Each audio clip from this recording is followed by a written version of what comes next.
not following the lead. They're seeing it, but they're not going.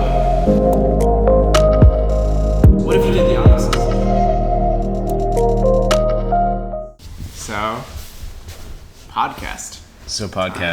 Podcast. And we're on What's New?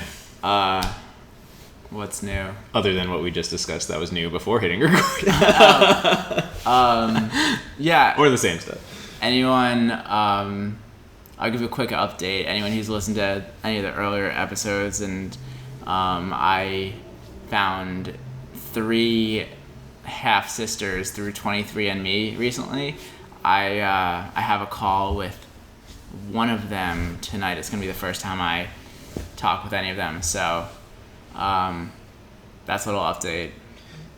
What did you say in the back and forth messages? Like, how did that go? It was, she messaged me. She said, like, hey, it looks like we're half siblings. Like, if it's right, like, because, like, I had a donor parent, like, if you did, and I was just like, yeah, I did. Let's have a phone call. I just figured it'd be better to have a call. Yeah. That's crazy. Like, yeah. Yeah, it's should be like, what? Should be really interesting. Like, what do you talk about? What do you talk about? It's like, hey, how have you been? I know we've been separated a while. Yeah. Damn. It's been too long. Yeah, it'll be interesting.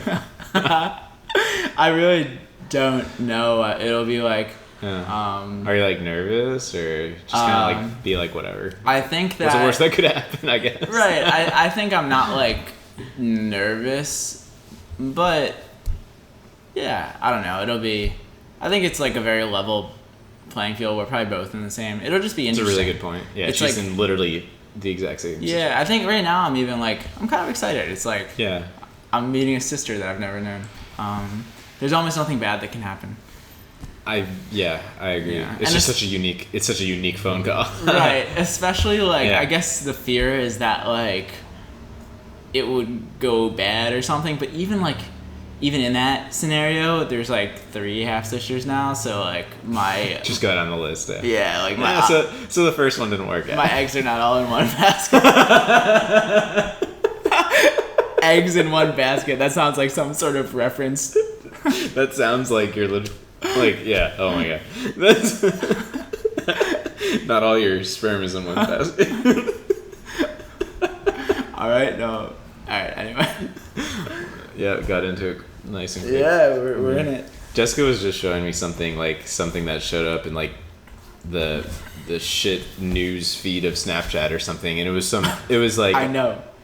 Wait, what? Snapchat shit yeah. news feed. I don't look at it, but she was telling me, and it was like a sperm donor situation, and this guy had donated sperm, like, you know, whatever, 20 years ago, whatever, and found and did 23andMe, and found out he has 24 children on 23andMe. Fuck! 24. Oh my god. It's like $99 for 23andMe. That's like that's like a good deal. Yeah. That's like Fuck. yeah, I mean that's like a few bucks per child. Yeah, I guess it's possible that my donor dad would do 23andMe eventually. Yeah. Or you just... That'd be pretty crazy. Well, I guess what's interesting too is I guess before the dad did it, all of the siblings would have been in your situation times 10, basically, you know? And something right? else, Because they would have known they had 23, like they would have logged into 23andMe and seen 23 other siblings. Oh, fuck, you're right. Whereas like you've had like 1 and now 2, and like, but they had your situation like amplified, I guess. God damn, you're right.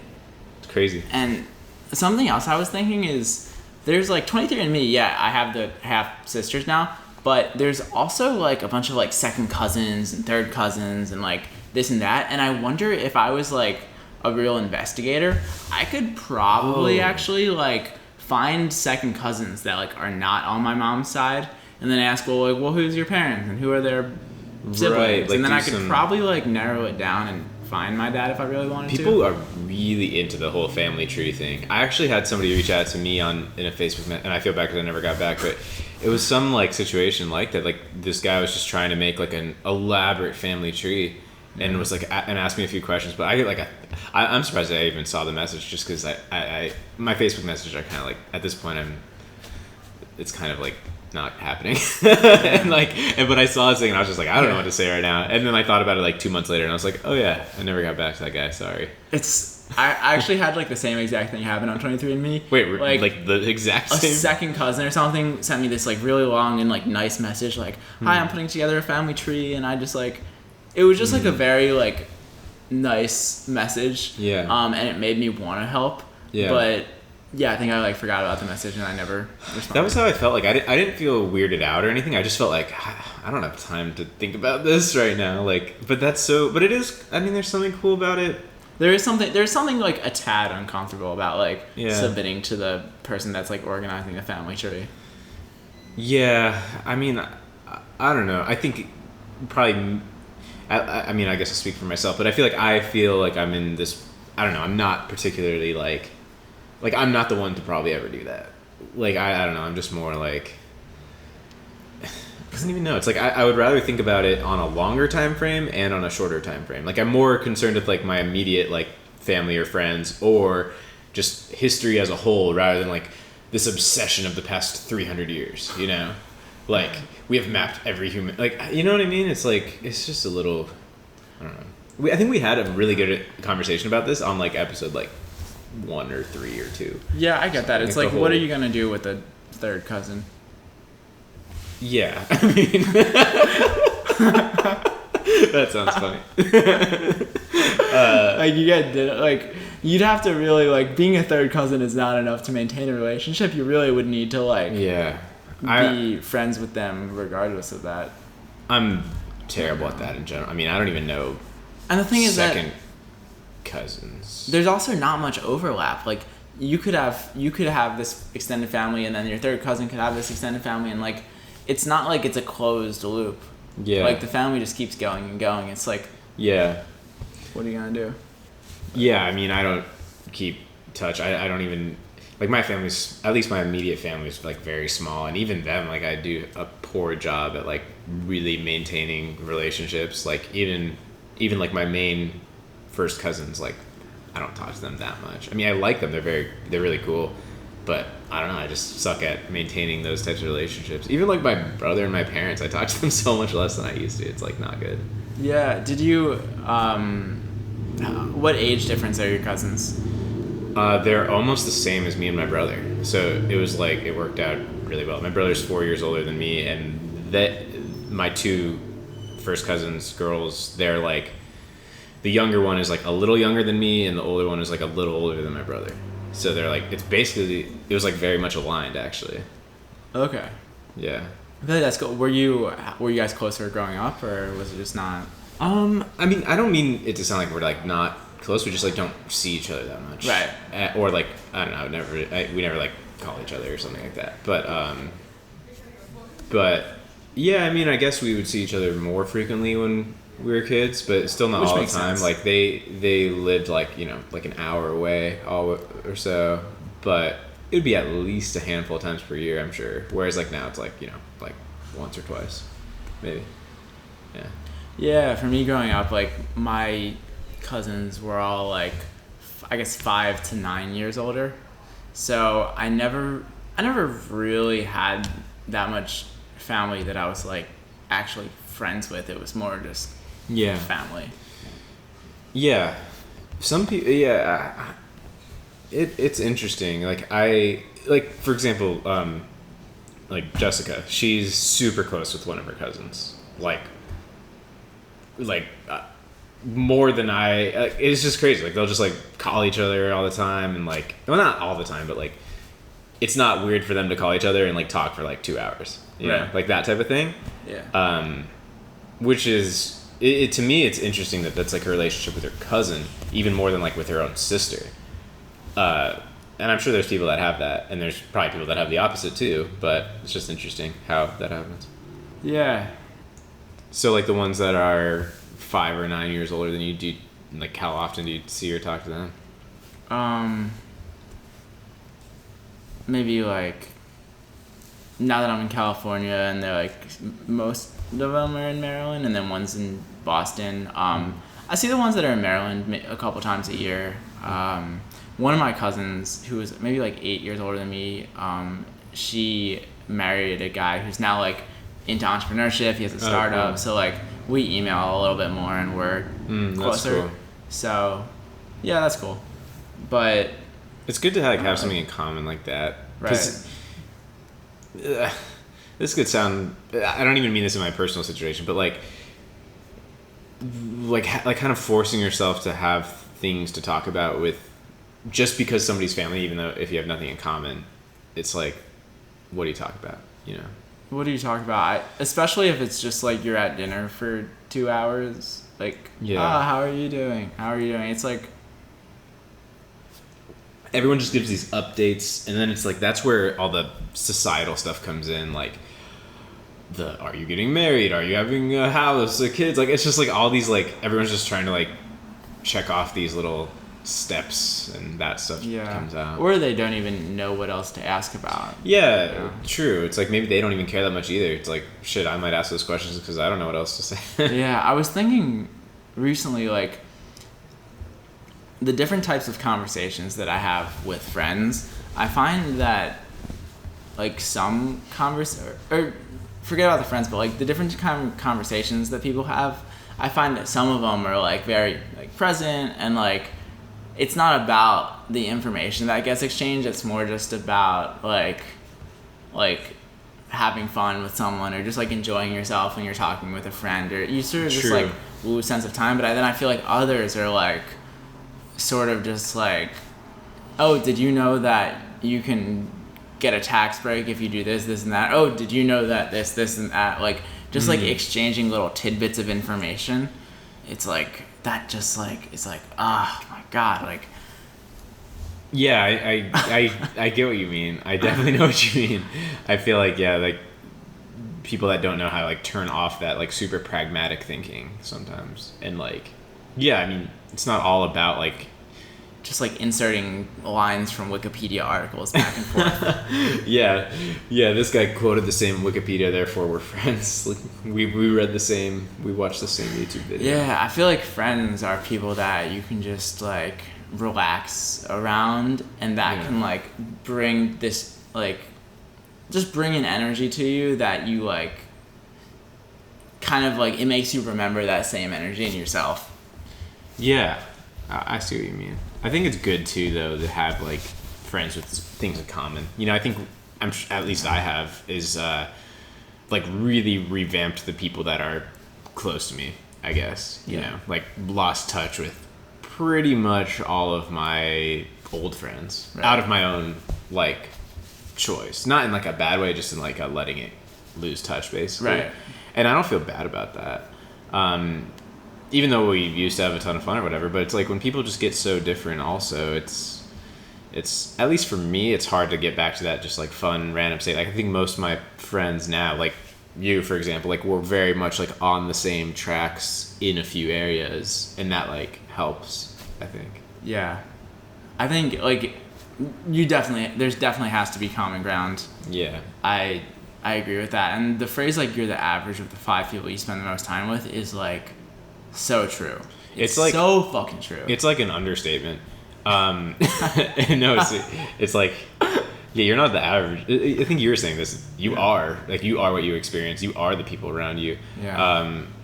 Something that I was thinking a lot about like a few months ago is it's not even the people that, it's not even your 5 people. It's their 5 people too, and that's crazy.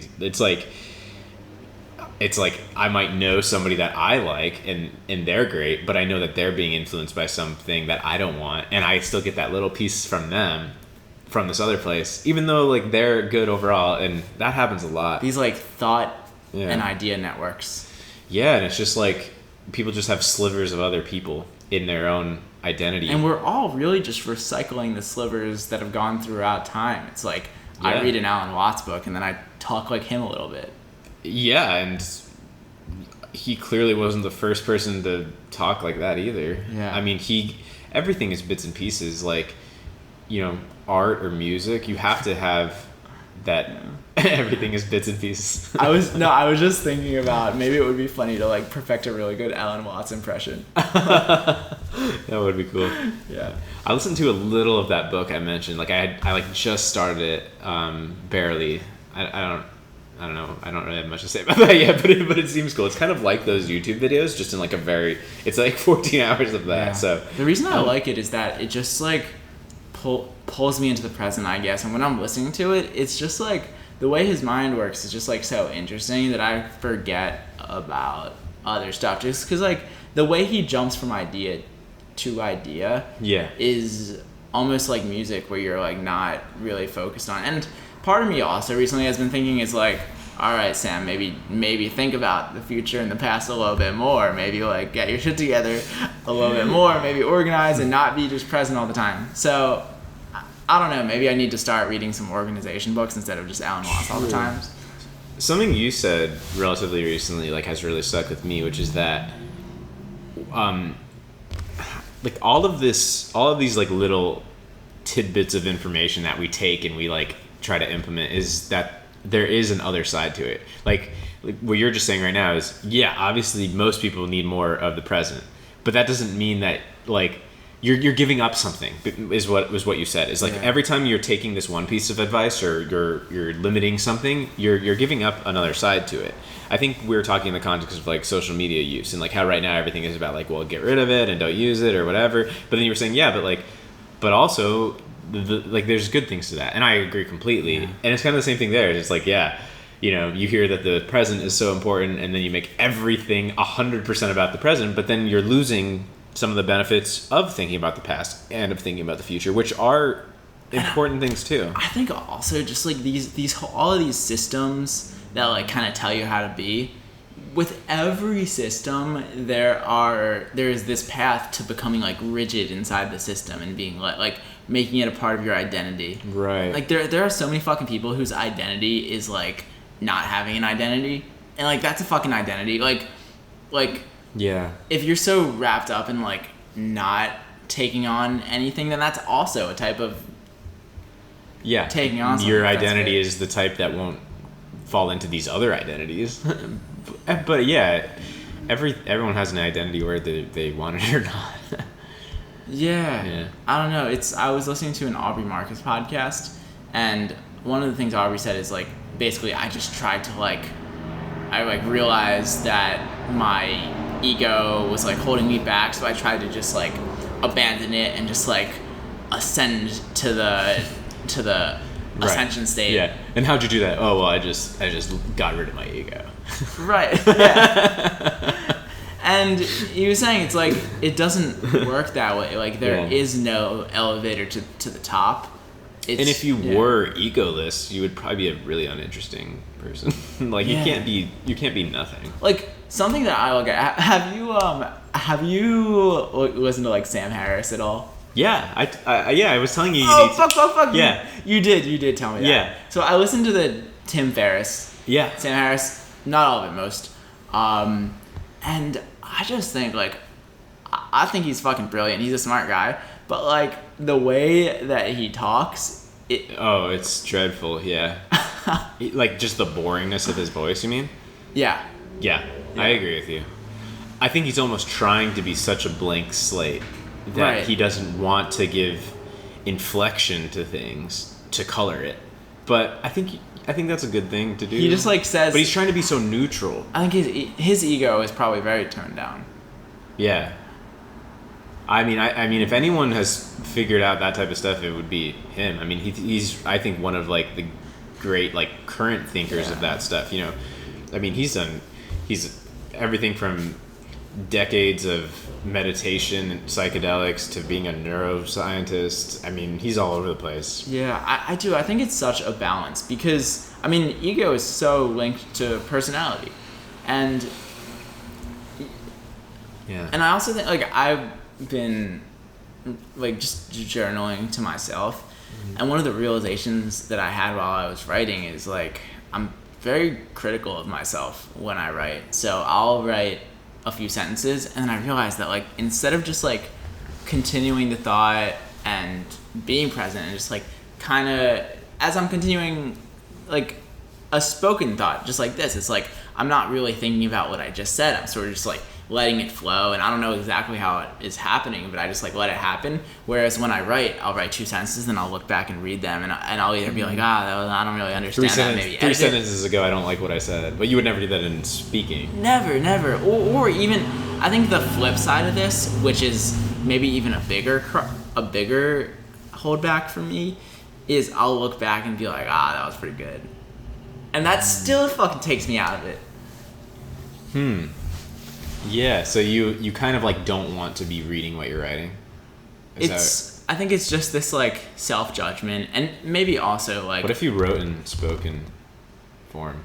Like, what if you did like rough drafts? Wouldn't that be speaking? Well, yeah, but that's what I mean. Is like, what if your intent was to write an article or something, and you did it spoken as your first take or something. And then you like transcribe the notes of that. Yeah, and then you can go back and edit a new passage. That is interesting to get past the self-consciousness of it. I just thought of that. I could even record myself doing it and that's what I mean. Yeah. That's what I mean is like a voice memo of like what could become, rather than like writing a page, you just talk it and then you could go back and revise and edit and turn it into written. Yeah. I don't know. I mean, any writing that I do is not in the way you're talking, I guess. Like, cause with my journaling, like I really don't give a shit because I'm not trying to write in a way that would be read. I think it's weird because I started journaling maybe like, I don't know, like March of this year.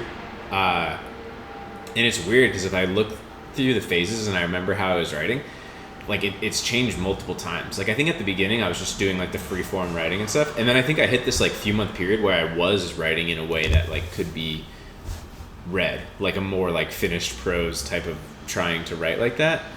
And then now I just circled back to like, I woke up and like, just writing whatever. I don't know. That's just, so I guess right now I'm not thinking about it too much when I write. I'm just trying to like let my thoughts out. Yeah, Is that what you're trying to do, or are you trying to write stuff? Are you trying to write finished stuff right now, or are you trying to just like write? It's a mixture of both, because even like what is letting your thoughts out, right? There's different types of thoughts. There's like more, I guess, lazy or sloppier thinking versus like if I'm really focused and like really in the zone, then you can just get into sort of more of a flow state where like it is better writing, I guess. True. Yeah. I don't know. I think with journaling, there's just benefit into just keeping it going. Though. Yeah, it's like you, at least with the journal format, like I don't want to. I think it's more of a like mental tool or therapy if I'm just using it in a way to unfiltered, just keep writing. Doesn't need to even make sense. Doesn't need to even. I don't know. That's the way I've been doing it lately, at least. Yeah, I heard an analogy that writing is almost like a video camera for your thoughts. Writing is a video camera for your thoughts. I suppose. I mean, any of it is just a form of recording, right? Recording, yeah. I don't know if the thing was video camera, but yeah. I mean, same for a microphone for your. I mean, or it's a way. It's all just a way to record your thoughts. Because like our thoughts are like fleeting through our minds, and you forget them half a second after you've had them. But if you're writing, then you can kind of look back and remember the whole trail.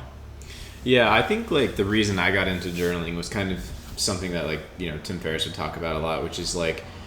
You can have all these sort of stresses and problems in your head, but you've never really articulated it, Yeah. But then you write it down like, I'm worrying a lot about blah, blah, blah. And you're just like, what the fuck? Like, okay. Like, it's not that big a deal now that you actually like lined out what you're talking about. Instead of just like having this like fluster in your head that you're not really defining. It's just like, write it down. Okay. Like, well, what is this? Why do I feel this way? Like, Exactly. And I think something Alan Watts might say is that like words are just symbols for things, and if I say like I am feeling sad, then that doesn't totally describe how I'm feeling, and you can't really hit it on the nail. Yeah. But I think also like trying to approximate what you're feeling and trying to make your best guess as to what you're feeling does help. It's better than us not having communication. Right. Yeah, because speech is not perfect. Let's just just sit here silently Yeah. forever. That'll be much more accurate. But I think that's maybe my favorite like Alan Watts thing is the whole concept of words not actually being the thing. It's all a matter of this is like, the concept of Yeah. like I said like, but if you're describing something, you're literally saying, well, it's like, you're never actually getting to the bottom of it. Like, describe the difference of a dog and a goat. You're like, well, this is a little different. Like, I don't know. You're not really like, we don't really have a clear definition for the whole thing. You're just trying to evoke this concept of Yeah, it's like, how the would way you they're describe similar. a goat to somebody who's seen a dog but not a goat?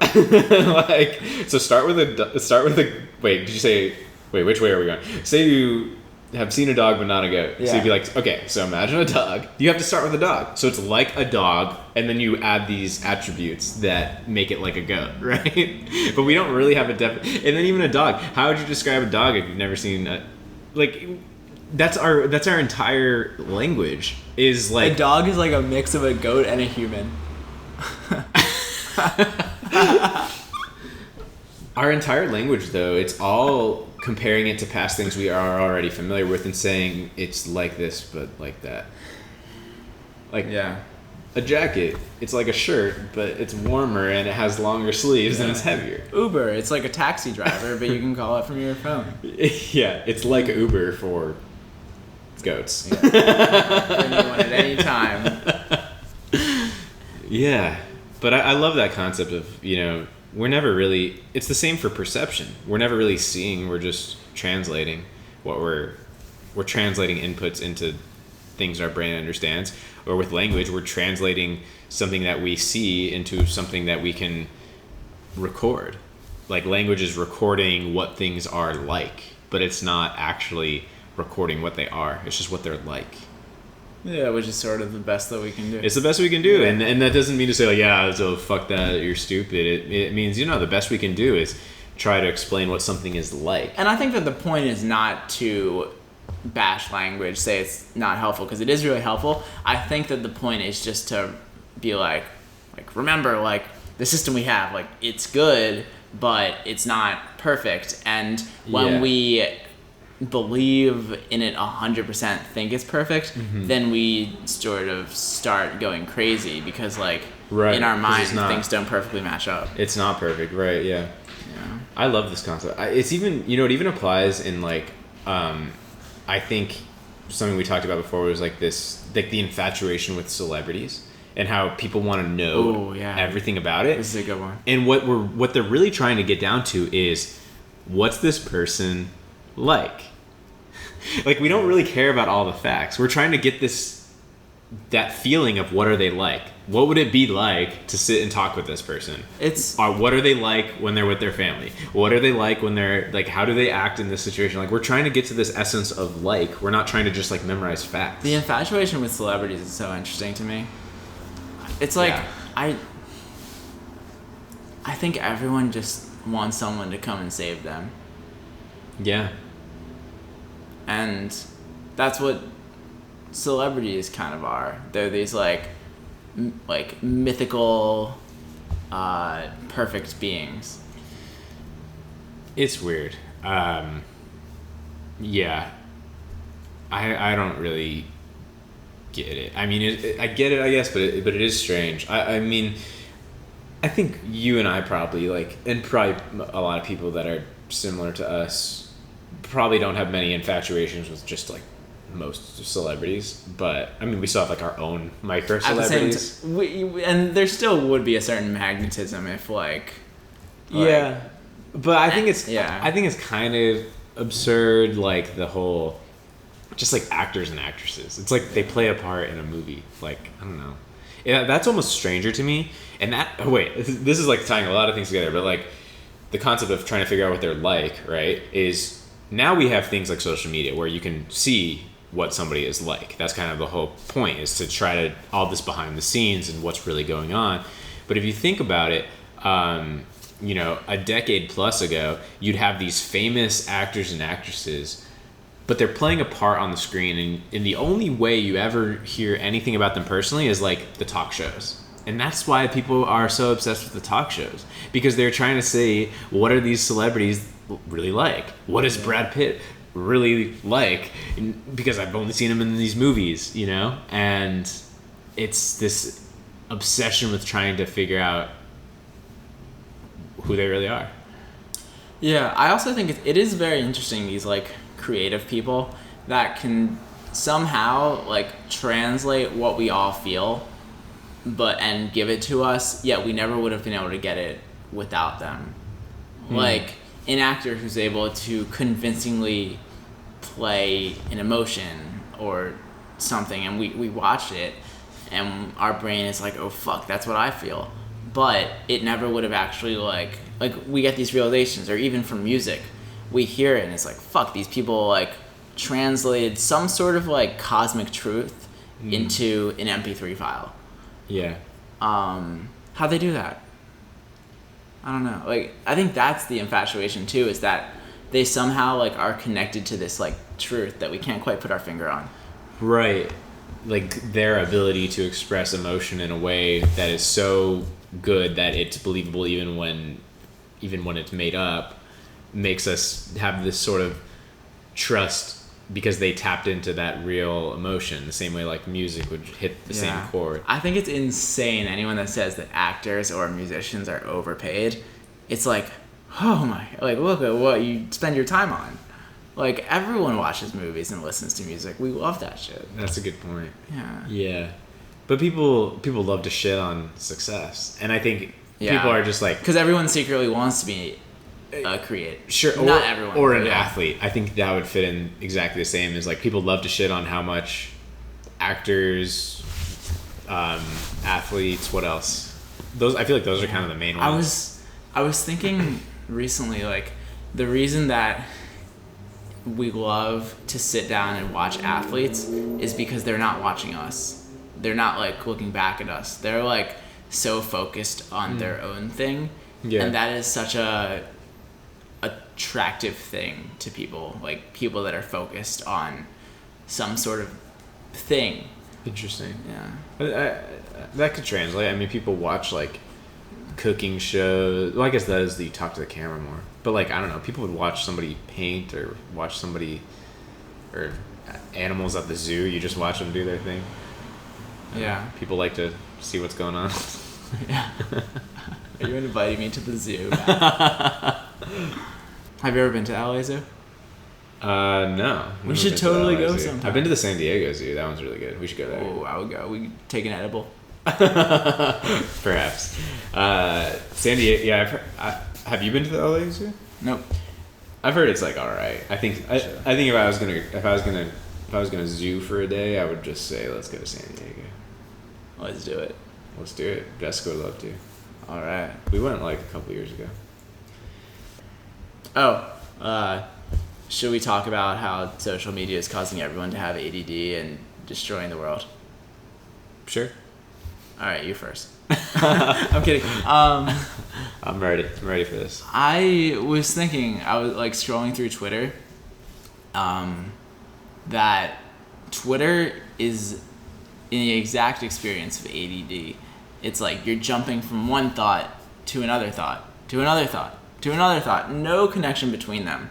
And that's kind of what social media is. It's like, how fast can you have one thought and then just transition to a completely fucking random thought? They're both very good, but you spend a few seconds on each one, and then you just keep jumping from random thought to random thought to random thought, and there's no sense of focus. And I think that we talk about in previous episodes how important attention and focus is. Yeah. And I feel like our attention is slowly getting wrecked. That's a great point. And it's almost like, as you said, Twitter, I was starting to think through every platform, and it seems to me that maybe Twitter would be the most obvious, and then I'd probably put Instagram, because I think both of them, it's just like, one picture the next, one story the next, one quote the next. Whereas at least like, Facebook, you start maybe reading a longer post, or in a group, or YouTube, you might watch a 10-minute video. YouTube is different.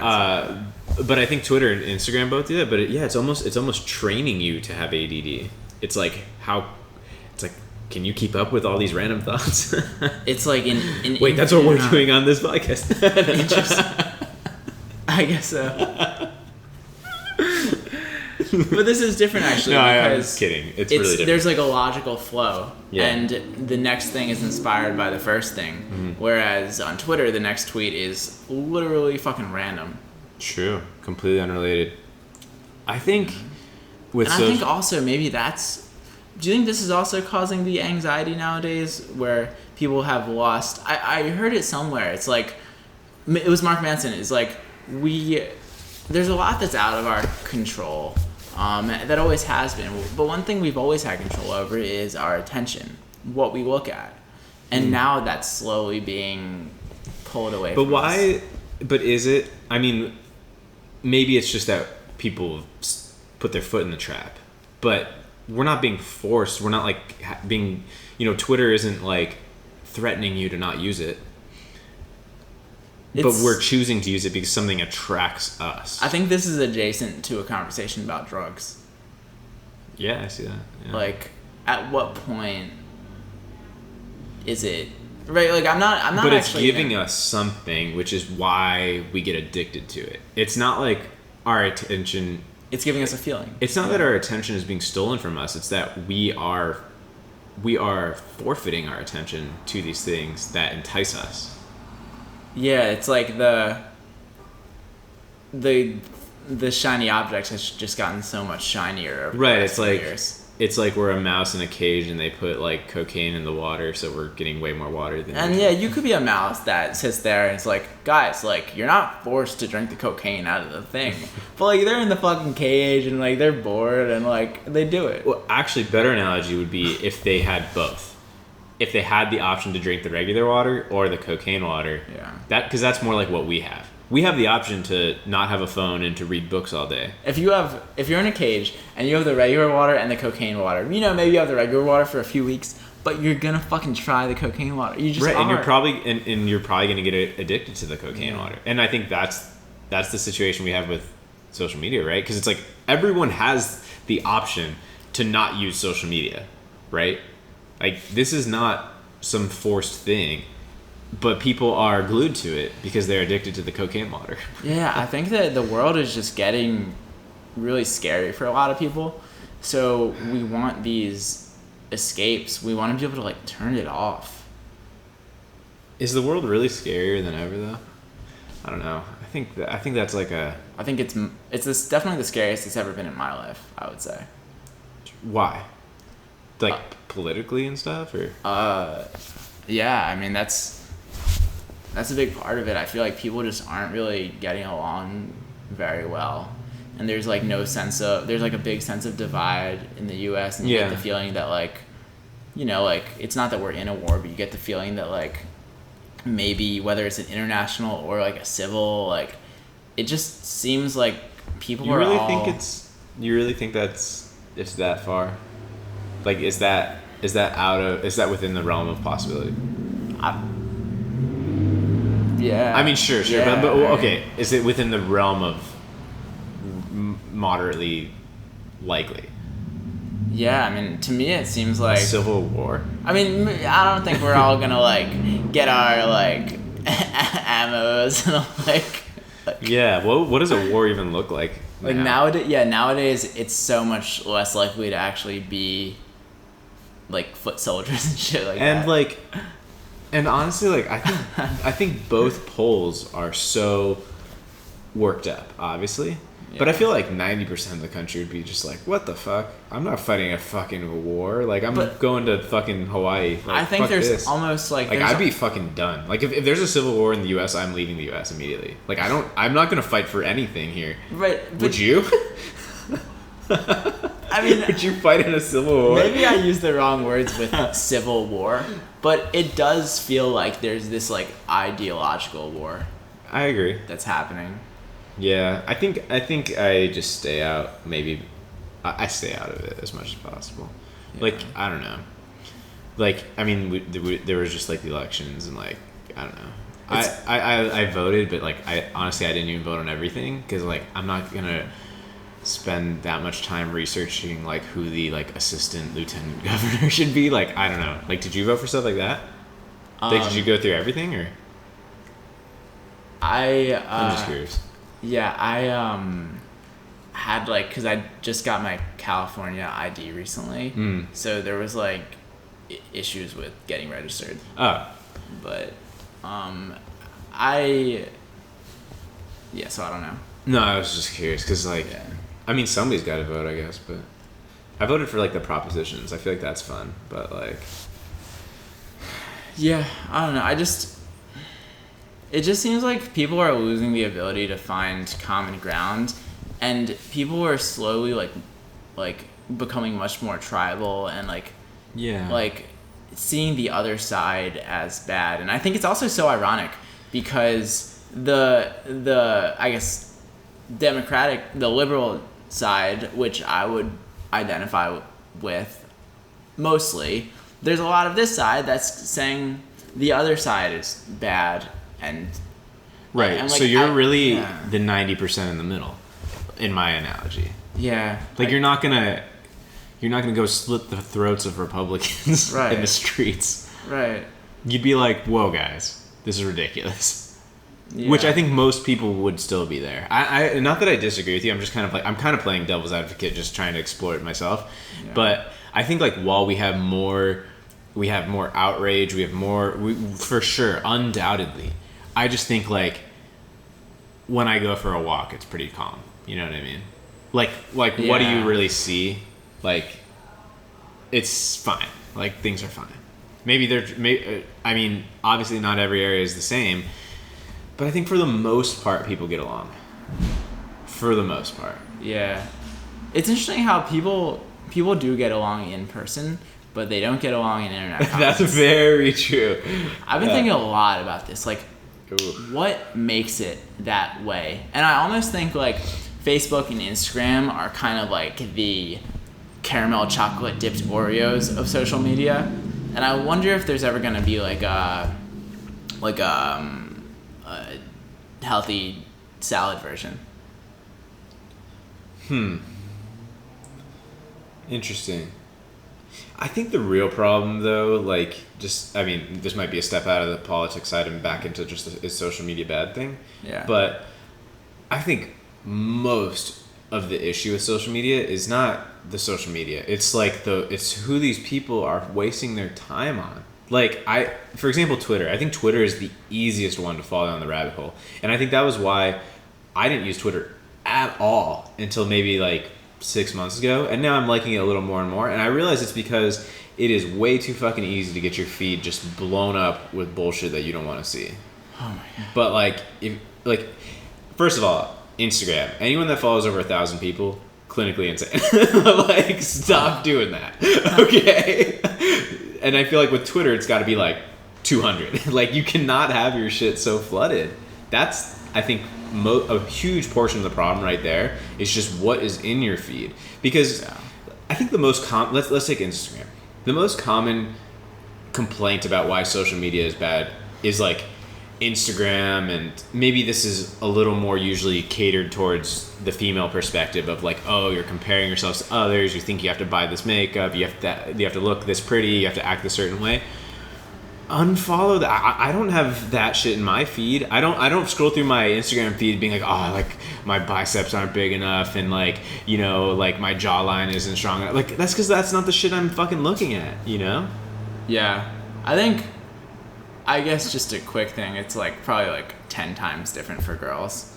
True. But you have the option. I mean, you're right, and I think that, yeah, like, if people see someone that's like that's like super sexy on Instagram and then they feel bad about themselves, then that does illuminate some sort of, like, self-consciousness or self-esteem about themselves. But at the same time, it's like a lot of us have that, and you can't really just, like, be like, all right, I'm gonna just be okay with my body starting now. What if you see a pretty person outside? What if I mean, we've always seen people, like, before Instagram there was TV, before TV there was, like, magazines. I mean, we've always had this, you know, and yes, it's amplified, I think, with social media, but you still have the choice. You certainly can't blame the pretty person. I'll just say that. Like, I think that's true too. I think, like, with this whole like celebrity conversation we had, and like, or even like, you know, making content for like YouTube or something like that. I think that's something that's crazy. Is it's like, imagine being like a ridiculously pretty girl. Like, there are all kinds of problems that would come along with that. Like, you can't. Oh my God, Like, yeah. that's it, but I feel like it's very hard for most people to think about that. You know, like how you would be treated differently. It's almost like being a celebrity. Yeah, I mean, like, what if you're just a ridiculously gorgeous woman? Yeah. Like, you are now seen, like, that is your identity now, and like everybody probably takes what you say a little bit differently, and Yeah, and everyone's like a little bit. There's a lot of people that are like a little more nervous to talk to you. Yeah. Like, it's really interesting. It's like, it's probably really frustrating. It's like, just fucking act normal to me. yeah, it's like I'm just a person, and yeah, it's like, what do you do with that? Like, there's something actually cool about anonymity where you're walking and people aren't like turning their heads and like, oh. You know what? This is Yeah. a funny analogy, but like, it's probably kind of like being a cop. Is like, you can't, like, people don't act normal around cops. Yeah. Oh yeah. You know, I feel like that's kind of like they must almost have like a semi distorted view of the world because everyone around them acts a certain way. Oh yeah. Yeah, For that's sure. that's It's like, kinda it's tough. interesting. These like teeny either like status or like random ways that you're treated that just have to do with like things out of your control. Like, dude, even us being the age that we are, like, we definitely have a certain amount of like privilege, whatever you want to call it, that comes with being 25, 26 versus you're 26, right? 26. Okay. Versus if we were like 48, like, I don't think people would really Yeah, like give a shit as much. Maybe they would. I don't know. that's an interesting way to put it. I mean, I guess it depends on the topic. I mean, I think in some cases you're obviously more trusted with age than others. Oh, that is a good point. Yeah. Yeah.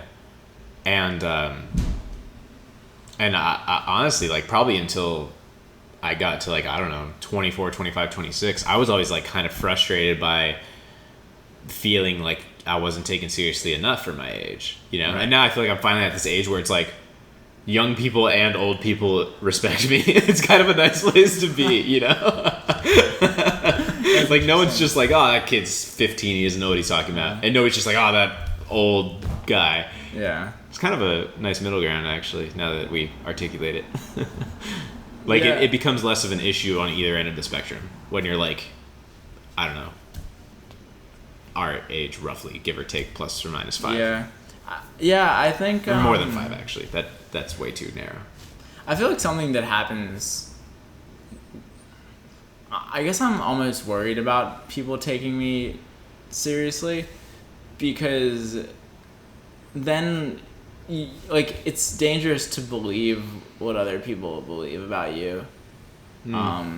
It's like going from people not really like having much of an opinion either way to people like respecting what you say a little more.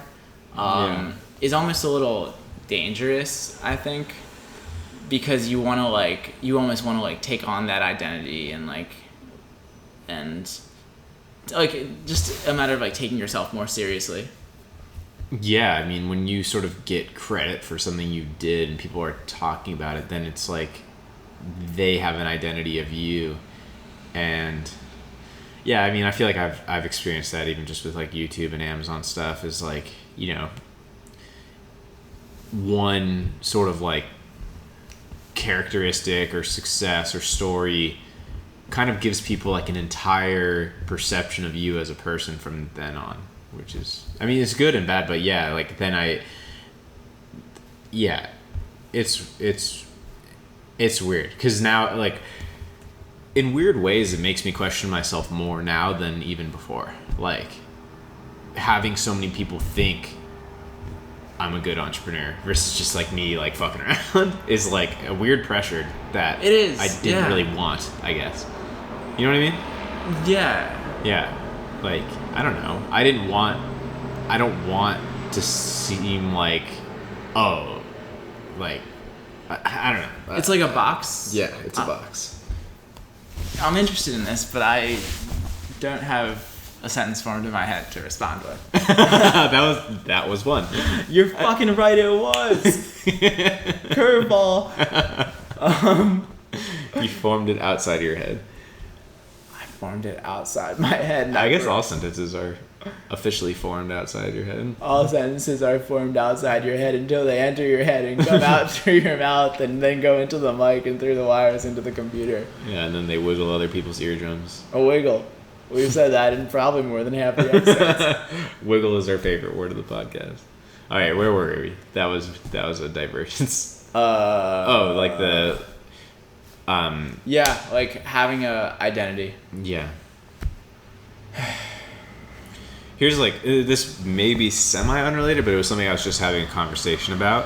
And I think it ties in, is when I started YouTube and obviously had 0 people watching, right? I had this feeling in my head that here was my thought. It's really awkward to make videos that no one's watching. That was my thought in my head. And I just thought, if I could just have, if I got to thousands of people watching, then I would feel like I could do whatever I wanted because I have people watching. That assumption was completely upside down. It's the polar opposite. When no one's watching, and this seems so obvious now looking back, but somehow I thought it would be the opposite. When I had less people watching, I didn't think about it as much because it didn't matter as much. Now, the more people that are watching, the more you're thinking, like, does this fit? Is this good? Should I talk about this? Like, how do I, like, all of that stuff. And I think it kind of, maybe it plays into the identity thing. It's because, like, now you are this, and, is this something you would say, or is this something you would do? Is this worth showing? Is this, like, there's, like, more at stake? It's like, I think it ties in, but that's something I've been thinking recently, is just how upside down I was about that assumption, thinking that it would be easier to do whatever I wanted once I had the following, and instead it's literally the opposite. Like, now I question it way more. Like, now I feel like I have a million ideas and I don't make any of them because I'm like, I don't know if that's good enough. Whereas at the beginning it was just like, oh yeah, I'm going on a trip, so I'll just pick up the camera and talk about stuff. That's interesting. Yeah, and like, what do you do with that? Because, like, maybe your doubts about it are right, but then at the same time, like, maybe it's fun to just try something. Yeah, I've gotten into a weird rut with it, for sure. Like, I know that the advice I would give myself would be just throw stuff out there. Like, yeah, put out good stuff, but, like, if one video doesn't do as well, like, whatever. But there's just a weirder pressure going on. Yeah. Now. Yeah, I do you think it's just a matter of, like, feeling that pressure and then, like, throwing out a video and then, like, experiencing the pain and discomfort of it, like, not going so well, and just, like, I mean, over I've had time it happen. more. I think it's just like I think it's also the momentum right now, is that, like, I've really lost momentum of, like, growth, and, like, that's taken my own momentum away from, like, wanting to, like, whereas if I was seeing, like, growth, then I think I would have the feeling back of, like, oh, I can put out anything and, like, it will be part of, like, my momentum is there. Whereas right now it's like when you start seeing bad momentum, then you're like, ooh, like, I don't want to steer this the wrong way, right? Yeah, I feel like momentum is everything. That's like, I don't want to talk about, like, Amazon stuff too much, but, like, that's, like, what I say even on, like, an Amazon consulting call or whatever. Like, really, if you boil this stuff down, it's into, like, getting momentum for your product. Like, that is so much of the equation. And I think it's kind of the same on YouTube, is it's like, you got to get momentum and keep it going. Same with a product. You got to get momentum and you got to keep it going. Because if you lose momentum, it's harder to get it back. It's all just a matter of, like, starting. And nothing's free. Like, I think that subconsciously in my mind, there's this, like, thought, like, okay, well, once I get to X level, then things will be easier. Then I can kind of just, like, I'll be sort of in autopilot and the work will just churn out itself. Yeah. Never is going to happen, I don't think. It's never happened to me. I still waiting. I just want things to be, like, more effortless. But maybe maybe that's impossible. I think it's, well, okay. I don't want it to be literally effortless. Right. I want it to be less effortful than it is now. Effortless, not effortless. Right. Effortless, not literally less effort, not Maybe I'm just giving you effort. the advice that I need to hear right now, which is like, Sam, you've got to go through some discomfort. Like, Dude, that's something I've been thinking. Sorry to interrupt. Keep that thought, but like that's something I've been thinking more and more too. Is just like how I feel like 99% of advice given is really just like for the person giving it. You're right. It's like a message to your past self, almost. One of the thoughts that I was really into a couple years ago was like pain is love, because if like what is real love that's not uncomfortable, right? Like love that's given, that's like easy to give, that's just like that just happens. But it's only the self-love or whatever that's hard to do, that's only sort of where it counts. And I consider that with like self-love too. It's like going through pain because you love yourself. That's sort of the only self-love that counts, because if you're really doing it for yourself, and then I was like, I don't know if it all pins back to this, but then I was at some conference and someone was like, but don't you think that you could just like do what you love and not have it be painful and just like follow your curiosity and like follow that? And I think I got hooked on that, but I've been thinking recently, like, no, like you've got to go through pain. You've got to like lean into the pain and pursue it and like it's like do it. It's like the resistance, like War of Art and all that is. Yeah, I mean, I think I'm right there in the middle of those two as well. Like people, sorry. No, just again, kind of back to what I was saying is I don't think it can be. I don't think it should be a grind. I don't think it should be like really painful, but it's somewhere in the middle, like everything, right? Like, yeah, it's going to require some, but I think that doesn't mean like put yourself through so much pain either. There's definitely a line where it's too much, and I think that line is probably lower than most people would set it. Like, there is an 80-20 to things. There is efficiency over brute force. There is, like, you know, tactics that will make something easier. Like, there are shortcuts, always. There are shortcuts, but then sometimes there's not shortcuts. Like, no matter how many shortcuts we want to take, you're always going to have to go through the discomfort of starting something. And, like, I feel like more of, like, a beginner, like, young mindset is, like, I'm just going to fucking do it, and, like, whatever pain there is, I'll just deal with. And then a sort of an older mindset is, like, I'm going to figure out the best way to do this and find the shortest path. And, yeah, I mean, I think it's about maybe combining them. I think I've gotten too far away from the discomfort. Probably myself as well. And I think it depends on your stage. This is back to the fact that we both went from extreme discomfort in general to a relative amount of like things being all right. Yeah. And that leads us to become not running your head through the wall to make it happen. But maybe it's about running your head through the wall. Like, maybe you're gonna go back to, I don't know, maybe who knows what'll happen, but I mean, I don't know, people seem to, I think there's nothing, like, pain can be pleasurable in a way if you're doing it as a sacrifice. Like, if you're sacrificing your own body's like pleasure receptors for some like value bigger than yourself, then I think that there's honor in that. I think if you have a very strong why, like if you really know what you're pointing at, then I could see that. Yeah. I've been thinking about a few things, and this may be tangentially related, but in a Noah Kagan article, from like a recent ayahuasca trip he did, definitely recommend checking it out. But ayahuasca or the article? The article. There was a picture of this sign that said, it was like, power comes from saying you're gonna do something and then doing it. And I think that that's true. Even like talking about momentum, I think that momentum almost gets stopped from saying you're going to do something and then not doing it. And then you say you're going to do something smaller and then you don't do that. And then you're like, you can't even like say I'm going to wash the dishes and then I don't do that. And then I just don't believe in myself at all. And I feel like momentum or power is just about figuring out what rung of the ladder you're on and just making a commitment that is like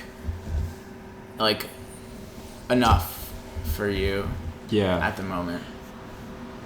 Well, nothing feels better than like checking off things that you want to check off your list, right? Yeah. And I think that it's the same. It's saying you're going to do something and then actually doing it feels really good, and it's probably the best motivator for you to do the next thing as well, is to actually be like, hey, I did do the thing I said I was going to do. Yeah, because something I think this is from a Mark Manson article, is that we gain confidence from believing that we can do things, and there's two ways to believe you're going to do something. You can either change the belief about whether you can do something, or you can provide yourself more evidence about why you will do it, and then you'll just believe that on your own. And he said, like, changing your beliefs without evidence is actually really difficult. To change a belief that you have about yourself without any evidence to do so, it's like it's going to be hard to change that. Yeah, I mean, like, you can't really fool yourself either.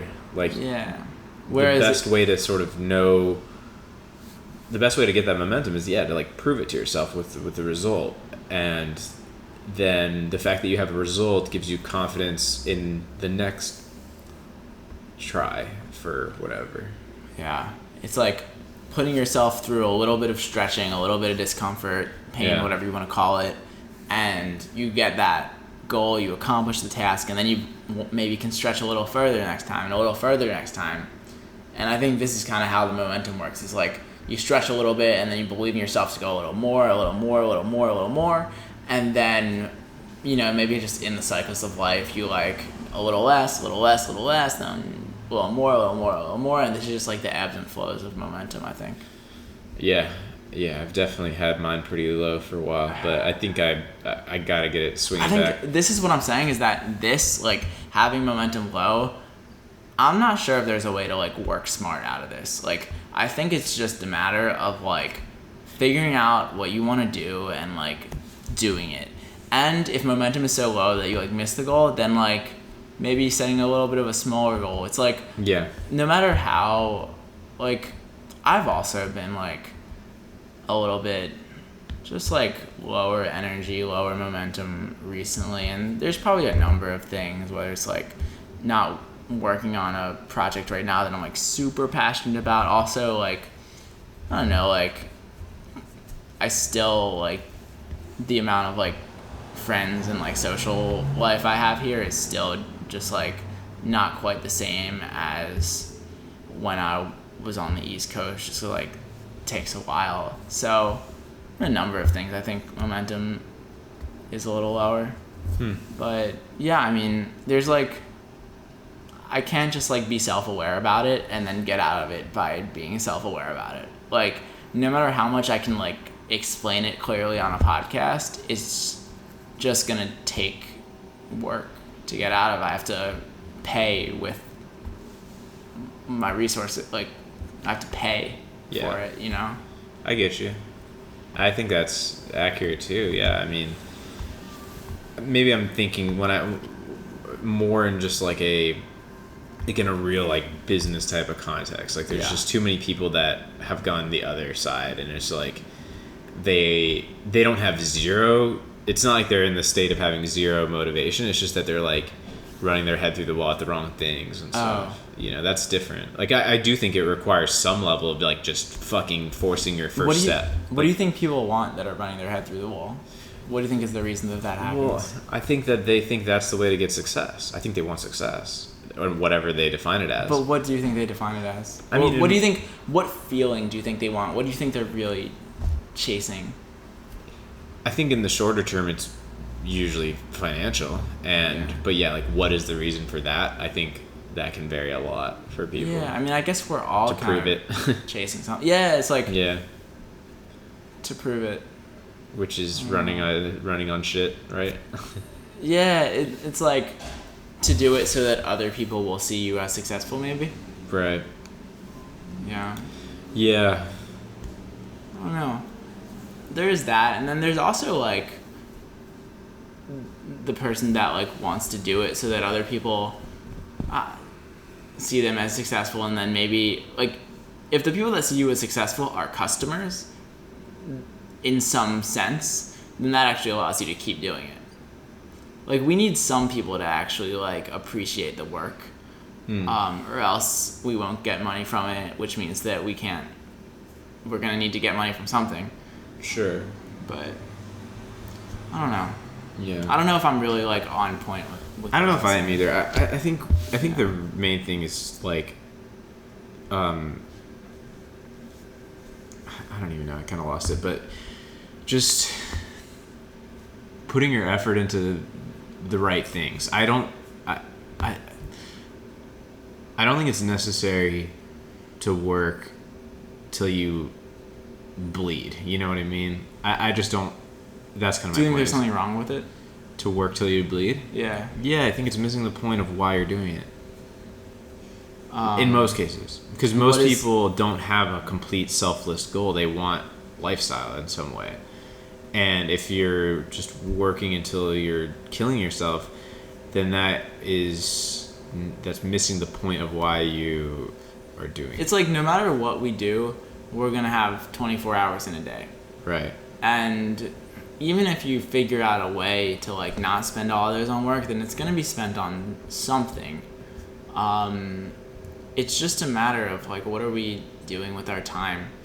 Yeah. Like lately, I've been like romantic about the idea of, let's say hypothetically, what if I could make 50% less money, but I could cut the shit I'm worrying about by like 80%. Like I'd probably just take that. Like what would you do with your time, do you think? I think I'd take a while to just like fucking regroup and figure that out. Because I don't know. Let's do like a. I'd like to just chill out and not feel so stressed and just like, take some more time to just, hang around, read more, go outside more, and just like do more physical things. Like, but it's more of a. This was something I wrote and thought about recently, was that, and this applies to a few of the things we've been talking about, is I think most goals, we don't really know what we want to achieve, but we know the feeling that we want it to give us. And like, yeah, so I think the same applies to me. I'm not immune to that. I think I want my life to just feel a little more like open and calm, and like I have the time in front of me. Like, oh, the next week I can do whatever with this week, rather than like filling every slot too much. So I think I would just enjoy like the space right now. I've been like thinking, like, if anybody thinks this, I'm not to the level of where like my YouTube makes that much like money as just a YouTuber in quotes, but like there are people that do that. And lately I've been thinking like, damn, like there are people that they could post 1 or 2 videos a week, make 20 grand a month, and that could be all they do. And then they have 7 days wide open. All they have to accomplish is make a couple thoughtful, creative videos, and that's it. And like something about that idea is like, whoa, like, because right now like making high quality thought out videos feels like a lot. But I think it feels like a lot because I have other shit in my head. I have other stuff I'm thinking about. Yeah. But if that was all gone and it was like all you have to do is make 1 or 2 videos a week, and like that something about that idea is like very enticing. I think most people would want that. I think that I'm interested in just hearing what you're saying, because like I feel like I kind of got this for myself more or less over the last, let's say, 10 months. Is like I have this business that's generating income, I don't have to do anything for it really, and I have all this free time, and I sort of like, maybe I just haven't been proactive enough to fill it with the right stuff, but like, I think free time by itself is a little bit of a nightmare. Like, it's not, I'm not saying it's a nightmare, like I'm really happy to have it, but I think that if you like to create, then that's going to be what you are going to end up wanting to do. At the same time, creating a void in your life can maybe help something organically pop up that you're creating. Right. I think I'm trying to... Yeah. I think I allowed too many things to pop up. Now I need to kill some of them to create space for things I'd rather do. Like, for example, like we were talking off the podcast, and we can get into it if we want, but like I cut an income stream. Like, I was doing some client stuff, and I'm like gonna get rid of it because it's just a waste of it's too much of a distraction, and it's just like not worth it to me. And then almost like immediately I was like, oh, like I started thinking again about like the health brand that I want to build, that you know about and that I've talked about probably. And it's crazy because like it just made me realize is like how I literally wasn't even thinking about it. That's how like distracted I was by everything going on. And then all of a sudden I was like, oh yeah, shit, like maybe I do really want to do that. And I've just like shelved it for a bit.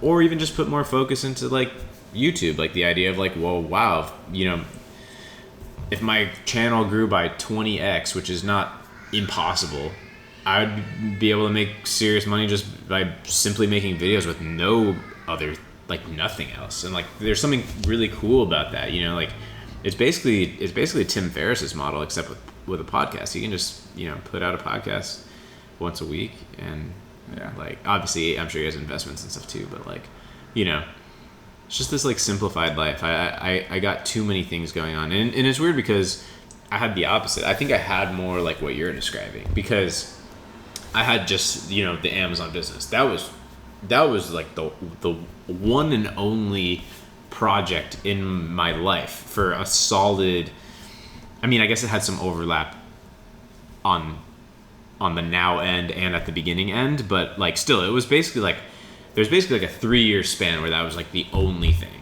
right? Yeah. And yeah, I had a lot of free time doing that. But then all of a sudden in the course of the year, it's like I just got like a bunch of shit, and now I'm like, you know, whacking those things out and just trying to like these opportunities that never would have come up in the past. So now it's sort of like you want to say yes to it, but then over time, it's funny how weird we are too. Is it's like I had one income stream, now I have 6 or whatever, or maybe 5 now if I don't have the other one. I don't know, whatever. I have however many, and it's weird. It's like you have one and you're like, what I really need is 5, and then now that I have 5, I'm like oddly like I'm like very drawn towards the concept of only having one. You know, like it's just so, it's funny how we operate, because now I'm like, you know, there's something so simple and organized about like having just one thing. I heard like when we imagine the future, we tend to imagine the positives about the situation in our mind, and like not really think about the negatives that might arise. Yeah. And yeah, it seems to make sense, like to romanticize something in our minds, and then I don't know.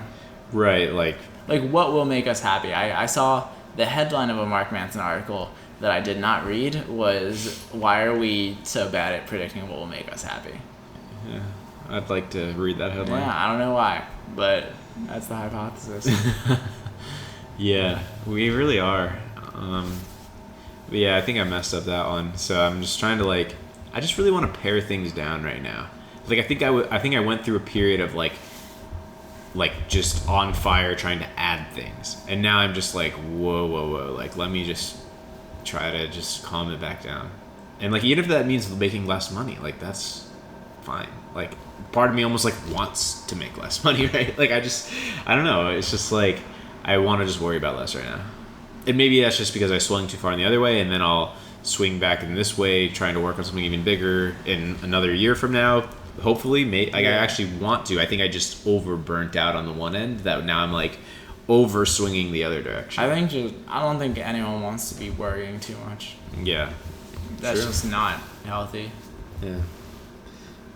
But yeah, I mean, the thing they cut was like, this client stuff, and it was just like completely not what I would have signed up for. Like Right. it just went way out of the scope of like what my role was supposed to be for the amount of income that it was, and it just turned into like way too much of like me being the one directly responsible, to the point where it's just like doesn't make sense. Yeah, I get that. It seems like with the 80-20 rule, it's like that was a pretty right. That was decent. that was an 80 for 20 of the Yeah. income for sure. No doubt about it. But I mean, it was still a substantial amount of money for anybody, I guess. Like, but I think it wiped me out. Like, I think if I look back at like what I accomplished this year, like I've been distracted by them and this idea for like this started like 6 or 7 or 8 months ago, and it's just been a massive distraction.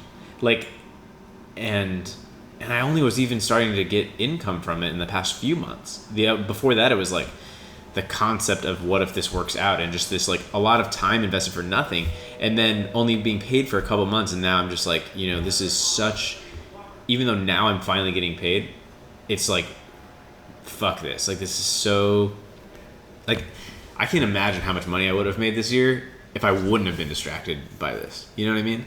Like, I would have made way more than like, me making money from this was a loss overall, I think, because it took my attention away from the things that I should have been putting it on. Yeah. And I dropped the ball on my own things that I should have been putting my effort into. Yeah, I mean, it seems like an important lesson or whatever you want to call it. That you're Yeah. learning. Yeah, it's been really stupid, dude. Yeah. Yeah. For context, I mean, one of the big reasons that I was doing it is like,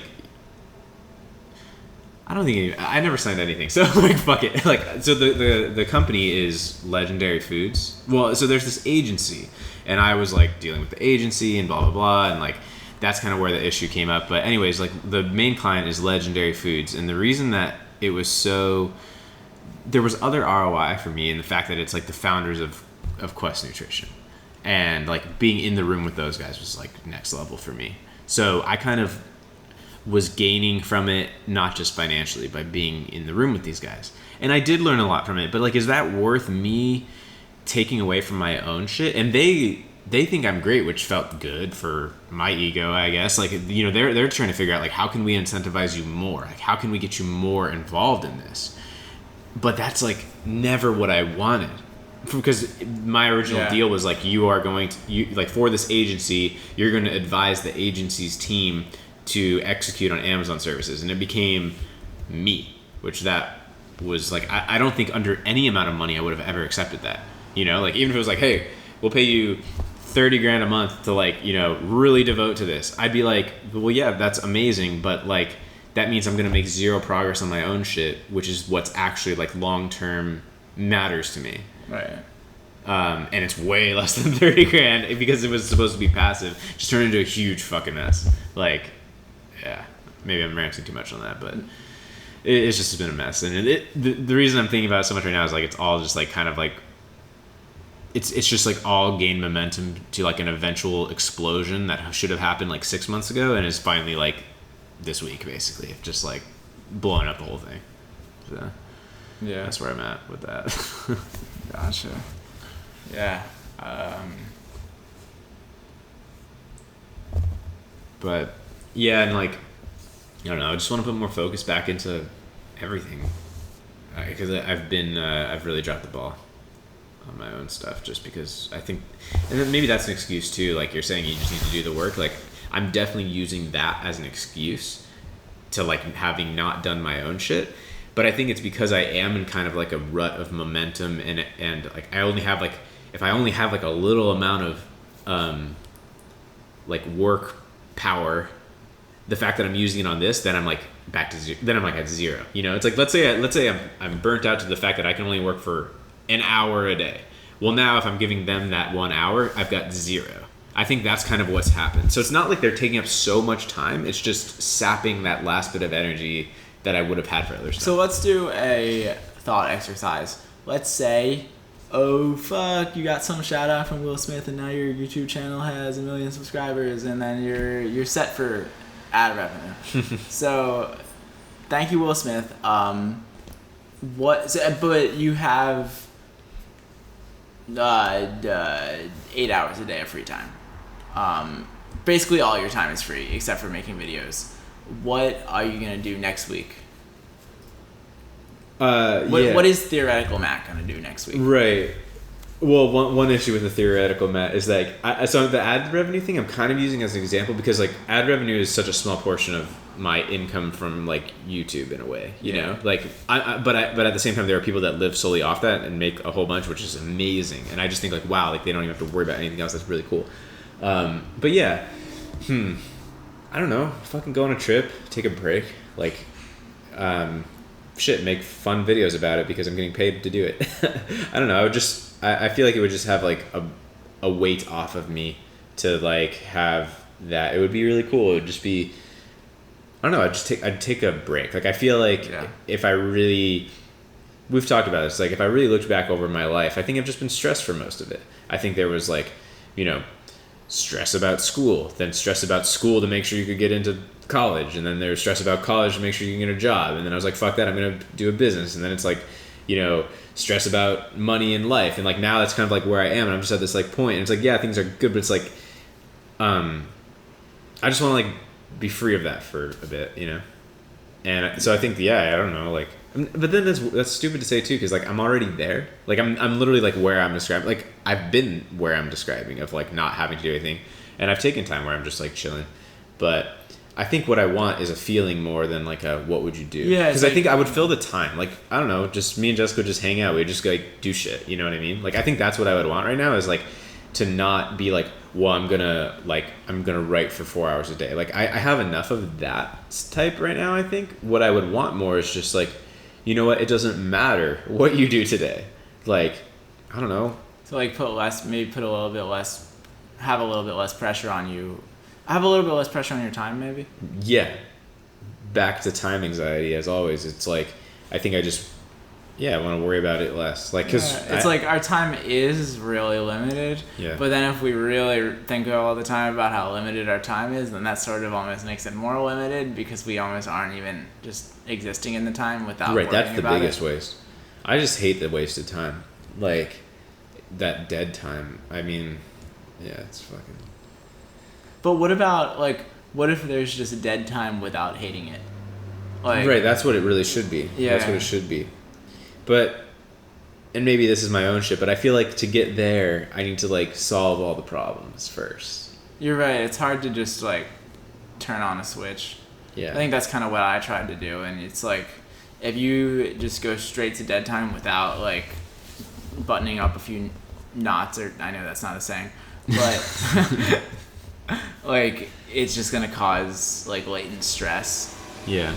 So I mean, and also like it's interesting because like in the grand scheme of things, like we're 25, 26, like we don't have kids, we don't like have that much responsibility. Like we do, but we also don't. It's this weird like middle ground of being a full-fledged kid and being a full-fledged adult. Yeah. I see that. Yeah. But then again, like, what's the difference? Like, the only thing I don't have is, like, kids, basically. Right? I don't know. Big thing. Well, yeah, sure. Yeah. But that's the type of thing, like, I don't know, like, not that I would have kids, like, right now, but that's the type of thing that if I had more time and space, then I would even think about that. Like, I don't even think about that right now, because I'm just like, fuck, no, like, I don't have time for that. Yeah. But I don't know, like, if I was just living way more openly, then, I don't know, just be cool to, like, I don't know, get a dog and just, like, go fucking walk for 3 hours a day. You know, just, like, worry less about the time restraint. Just, like, focus, like, now that like being at a place where you're not as worried about money and you can like have a cool place to live, like buy the food that you want, like not as many pressing things, just like spending some time focusing on enjoying the time as much as possible. Yeah, and not even like, it's interesting to say focusing on enjoying, like right, because you can't focus like once like just enjoying. Right, once you focus on it, I'm trying to enjoy. Am I enjoying? Are you enjoying this podcast? I'm trying my best. Yeah, yeah, it's. Oh god. Yeah. This is a thought that I wrote down. It's like, I realized that when faced with an either or choice, I generally will pick both.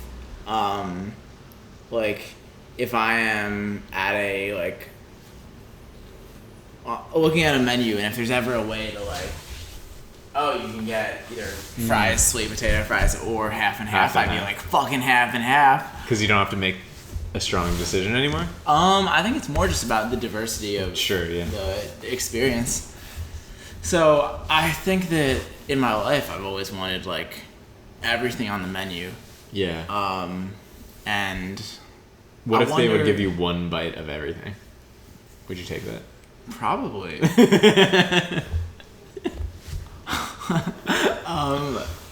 Yeah, so I wonder what's the benefits and drawbacks to this. It's almost like sometimes when I start having success in one area, my mind is like, all right, well, like, time to explore different areas.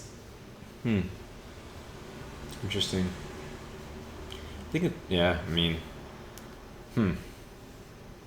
I think that's natural. And healthy. I mean, you don't want to be just like pigeonholed into one. Like, I think that richens. Is that a word? Richens? Is that a word? Makes your experience more rich. Yeah, it's not a word. Richens. But yeah, I get that. Yeah, like, but at the same time, I think probably like the biggest successes are from doubling down. Depends how you define success, though, I guess. Like, but I definitely don't think, like, you know, whoever built like the biggest startup of the last few years probably wasn't also, you know, trying to sell on Amazon and trade crypto and like write a book or something. You know? Yeah, they just like go for it. They're just like 100% like living and breathing the sweet potato fries. They're like, I'll take sweet potato fries, and you don't even have to give me the burger. I'll just take a plate full of sweet potato breakfast, fries. lunch, and dinner. It eliminates decision fatigue. Yeah, just give me sweet potato fries, fried in avocado oil. Yeah, organic avocado oil. Organic, please, and just make sure it's avocado oil. Yeah, thank you. We've really fallen off the rails. We are. This might be the most off the rails we've ever been, actually. What just happened? What is happening? I think I was like seeing the server. I think we're disguising scatterbrainedness as philosophy right now. Maybe me. Yeah. Let's snap out of it. Let's do a breathing exercise. Okay. Let's try a different seed, maybe. All right. Any other seeds for thoughts? I'm done. I'm out of seeds. How really? about? You had a few things. I don't know. We talked about earlier. I swear there were a few you ran by me that we didn't talk about. No? Oh, this one could be interesting. So, I think our goal with this podcast was, like, we're just going to act like there's not a mic here. And then what I realized, I was listening to a podcast earlier this week, one of my favorite podcasts with Pete Holmes, and it is really, really, really authentic. But at the same time, I realized it's actually impossible to think that there's no mic there, because there is a mic there. There is a mic there. And there's just going to be things that you don't say. And it's like just interesting to me that anything that any sort of conversation or whatever, video, whatever, that we read, that was actually recorded, and the people that are the subjects of it knew that was there and the behavior changes.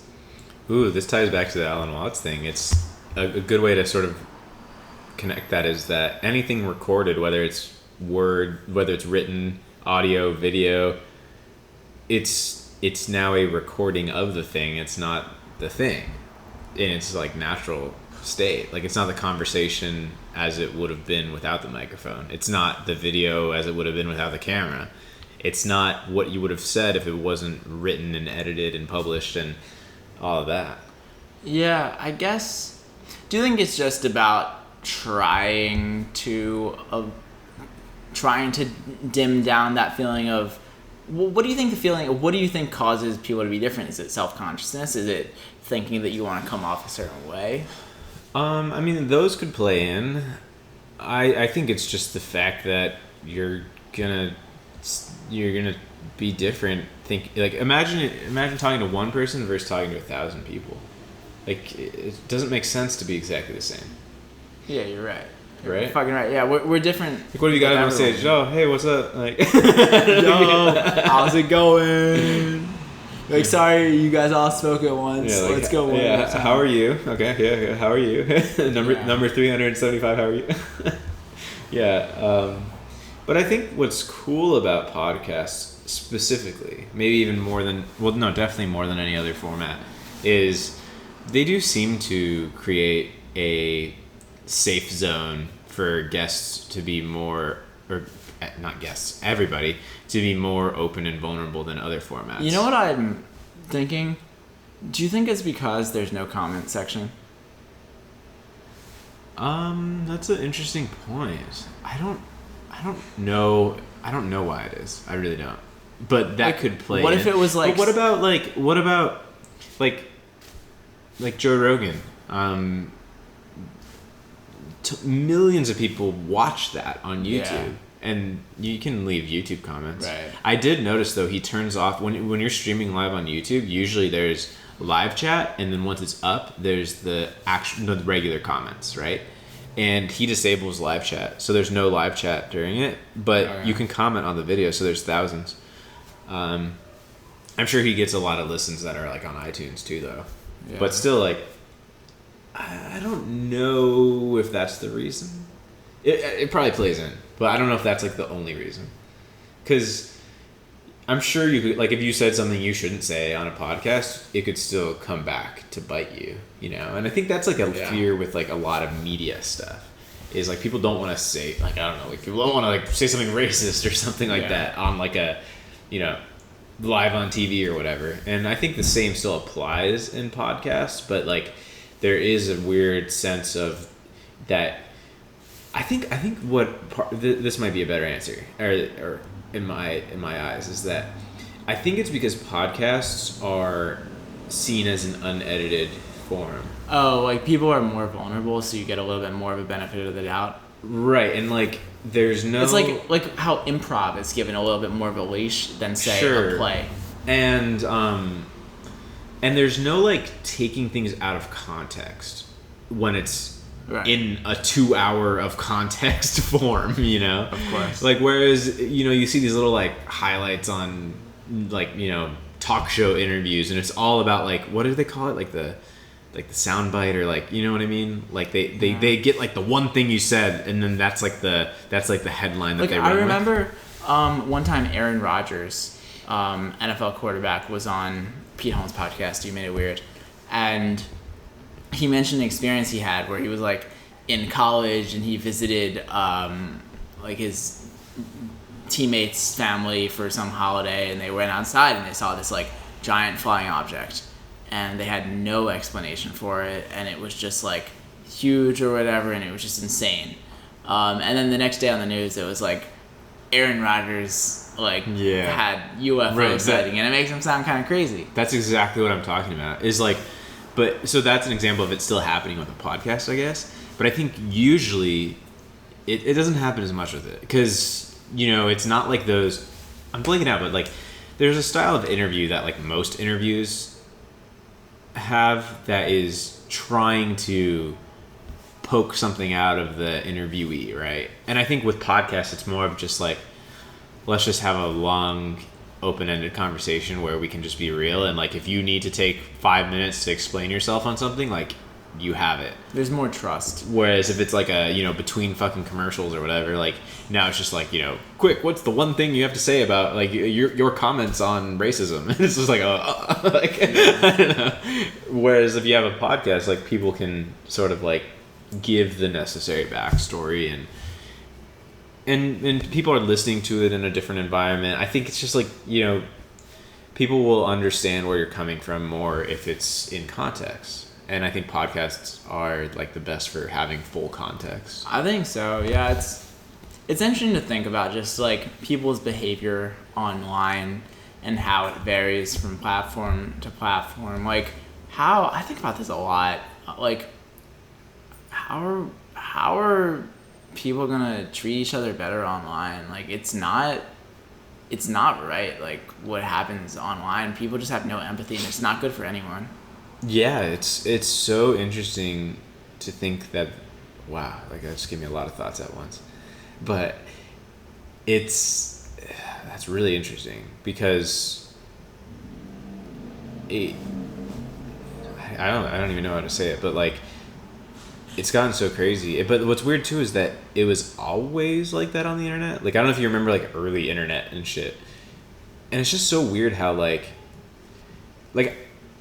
the next time something crazy happens, I feel like I would be so much more aware of like the long-term effects of this. Because like, how did I not realize like stuff of the internet would be, this is kind of getting tangential, but yeah, please. You know, what I mean is that like, I don't know, people were in like fucking, what was it, like IRC and AIM and like fucking crazy. Like, it was the same shit that's going on now, except now we have social media. Now it's like, you know, 100 million times bigger or whatever. But like, it was the same thing, and it's just like, whoa, how did we not recognize what this would become? You know, it's like, it's kind of like scaling a company that has problems. It's like, do you not realize that the problems are going to scale too? Yeah. And especially when, like, Facebook doesn't have to optimize for people getting along. That's not really what they're after. And then if they were, you would have issues of censorship. Like, is it the but at the same platform's time, responsibility? Like, I think some censorship is maybe not such a big deal. Like, I would honestly, like, if I had a coffee shop and somebody came in and was like, you guys are all an embarrassment to the USA, I'd be like, first of all, what are you talking about? Second of all, you need to leave. Yeah. Right. But people come into YouTube comments like that every day. Yeah, like, dude, sometimes I think, I've, like, been, like, teasing around the idea of, like, oh, well, what if I, like, reimagined a social network? And I think I realized over time, like, that's not the way to do it. Because, like, you can't kind of begin with, like, you just have to, like, play around. But, like, I don't know, I think there's a lot of things. Like, even, like, the fact that people can create an anonymous profile, right? There's definitely maybe a place for that online to allow, like, this free speech that wouldn't happen normally. But I think that if you want people to get along, there has to be some sort of social capital or something to lose. Like, which is so fascinating too, because before 10 years ago at most, well, okay, maybe, I don't know, 12 years ago of the internet, before that, dude, you were scared to use your real name on the internet. But now it's like, yeah, I mean, Facebook, I guess Instagram, some people don't still, or obviously there's like businesses and other types of accounts, but like, that's what's weird too, is it's like now there is your name tied to it, and yet we still have that sort of like ability to like not give a shit about what we're saying. But I almost even said that earlier, like the Twitter thing about like, you know, just being an asshole or whatever. Like, well, I feel like that is part of the solution. It's like, if Twitter accounts had to be your real legal name, wouldn't that, like, I feel like the amount of shit would go down by like 80% overnight, right? I'm sure there'd still be some people that like don't give a fuck completely, but the fact that you can just register a new account and just make up some shit and it has like no consequence to your own personal social capital, that's a huge piece of it, right? Same with YouTube comments. Most YouTube profiles are not people's real names, and I think that's because most people commenting on YouTube are not people that create for YouTube. It's different than any other platform, right? Yeah. Every other platform, you are like a contributor and a consumer, whereas YouTube mostly is consumers and not creators. By far outweighs any other platform, right? Yeah.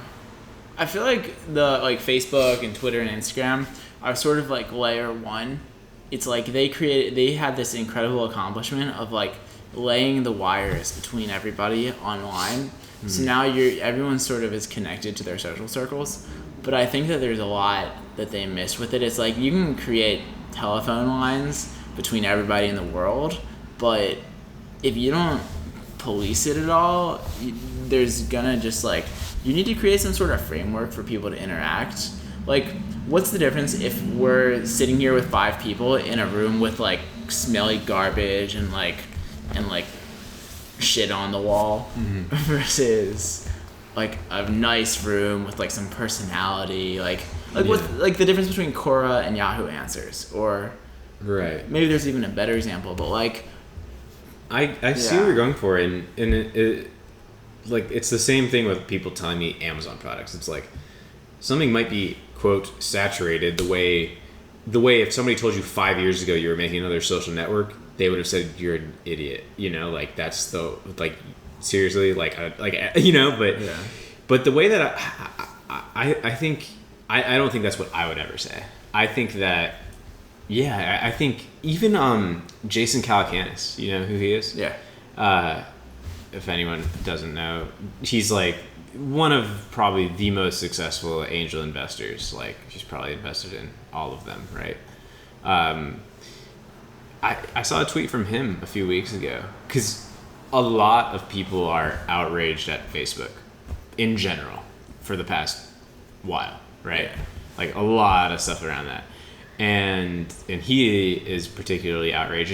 And to be honest, this could be a whole other conversation. Is I don't know if I personally can even really grasp why people are so mad at Facebook. I'm not sure I personally know enough to really understand that. I'm curious if you do, but before I'll finish that other thought is he put out, he was like, he literally said like, now is the time to take on Facebook.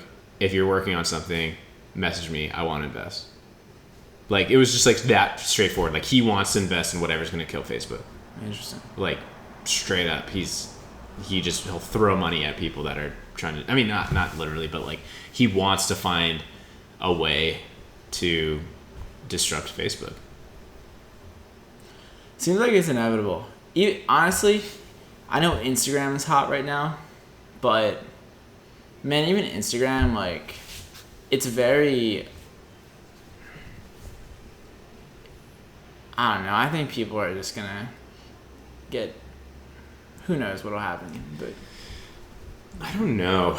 I feel like Facebook and Instagram are still not in whether I like them or not. Just in terms of what people are activity seems to be. I still think like Facebook is a huge, I think, like massive player. I'm pretty sure like not Facebook the company, but Facebook the product. Oh yeah. I think is declining in users, and there's a lot of younger people that are just deleting their accounts. I agree. I think that's accurate, but I also think that it's so fucking gigantic that like they basically had everyone, and like I still think the usage numbers must be absurd. You know. I think so, but I think it is declining. I saw some stats like something like 30% of young people under a certain age have just deleted their accounts. Wow. And I'm pretty sure that was That's right. interesting. But yeah, it was something like much higher than I would have expected. I think like at least as a user, the one thing that seems to have so much power, and this is why I use it as like a business side as well, is like the groups. I feel like the groups are huge now. Yeah, I feel like can you imagine if they hadn't have done that? Like Yeah. I think, dude, I don't look at anything that's like they should have a setting to. I know there's like those extensions, but I don't know if they do this. But to turn off everything in your feed except your groups. That would, hey, extension, make it. I could. Yeah. Ooh, that'd actually be cool. Like, what if you could filter everything on Facebook, and even make it control which groups. Oh, this would be great because groups get fucked. Like, it's such a mess. Like, I'm in groups that I want to see the shit for, and it never shows up in my feed. And then I'm in groups that I never wanted to be in, but some idiot added me as a friend and then forced me into their group, and then that shit shows up. It's like a mess. Like I want like a clean way to like select what's actually going to show up. You know? Yeah. Like show me these 10 groups in my feed and nothing else. Yeah. That'd be cool.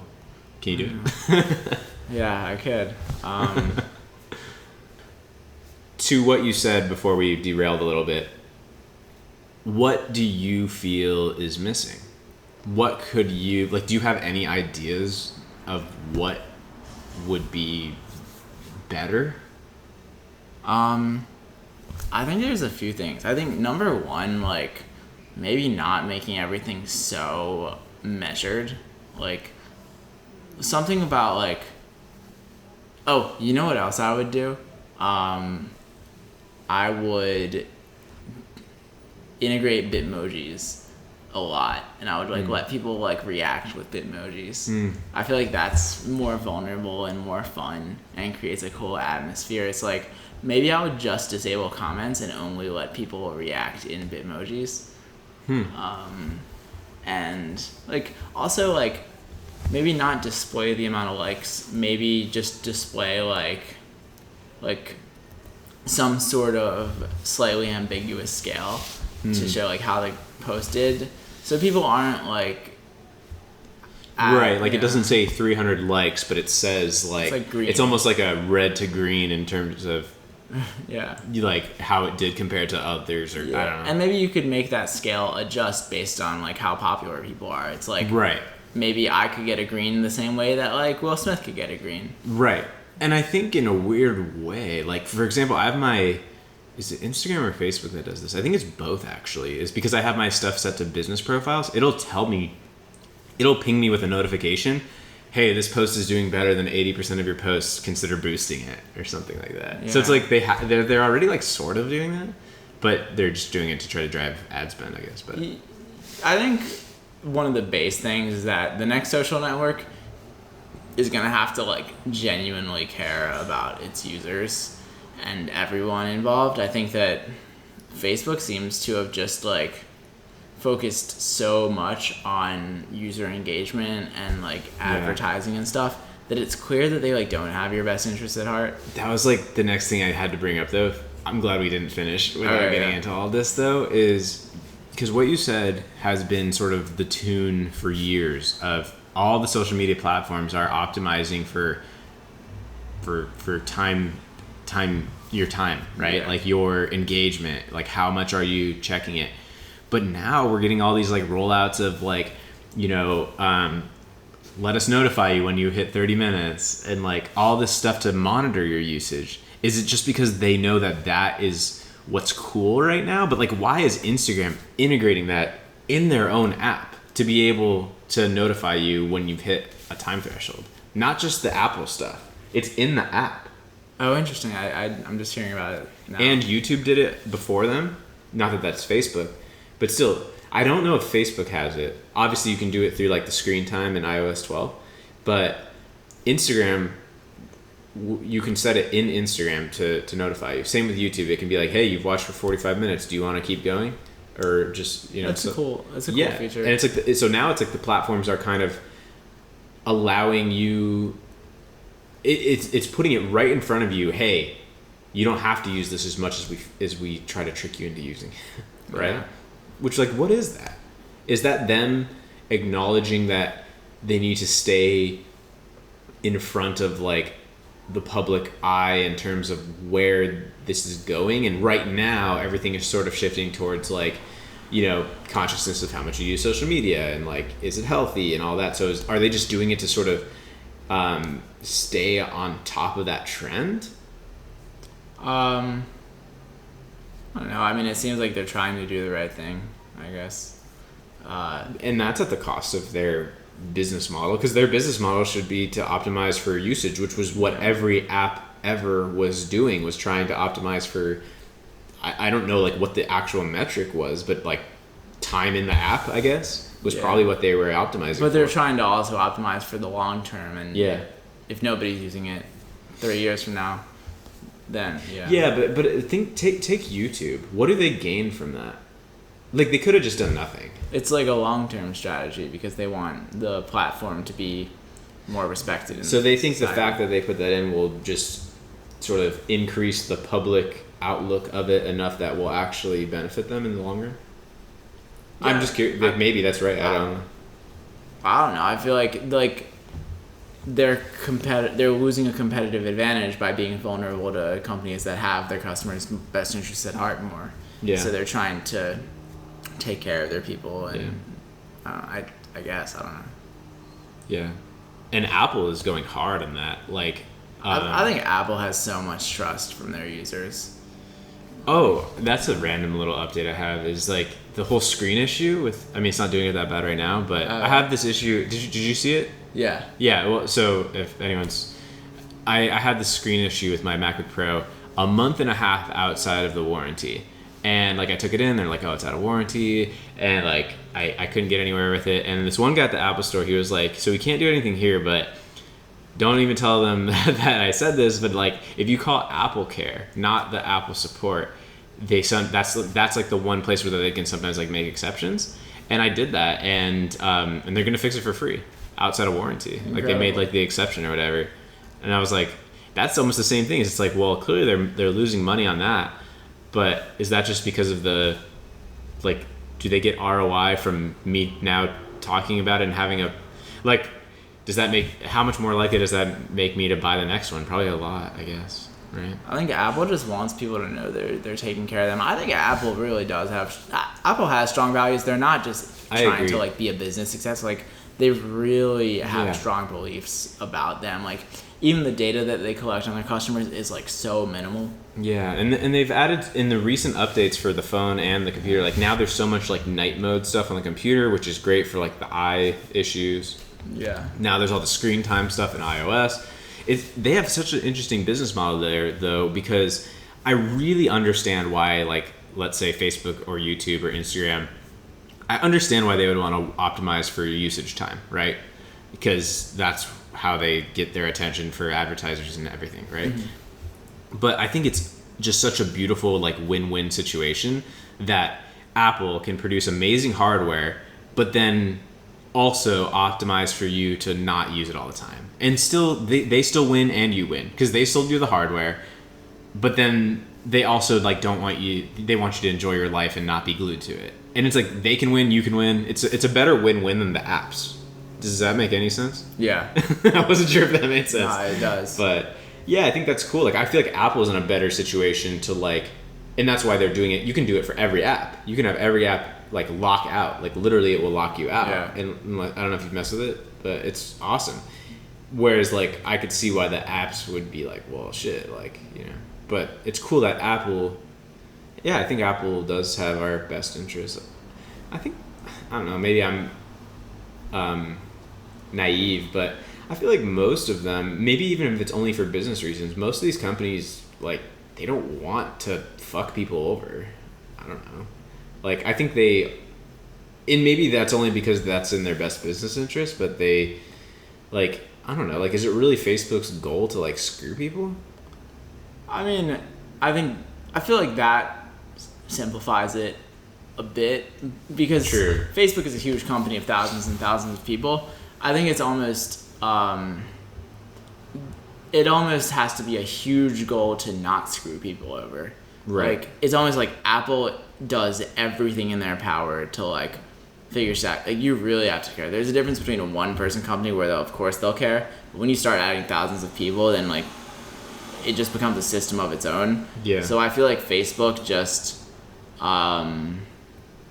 yeah, I mean, I read Noah Kagan's book about like when he was early days at Facebook. It's like Mark Zuckerberg the whole time was saying like world domination, like we want world domination, and those were his exact words. So that is creepy. Yeah, I mean, I think that it was less about like I think Zuckerberg just really wanted to make it big, and their slogan is move fast and break things. Right. So it's all about just like beating the competition almost.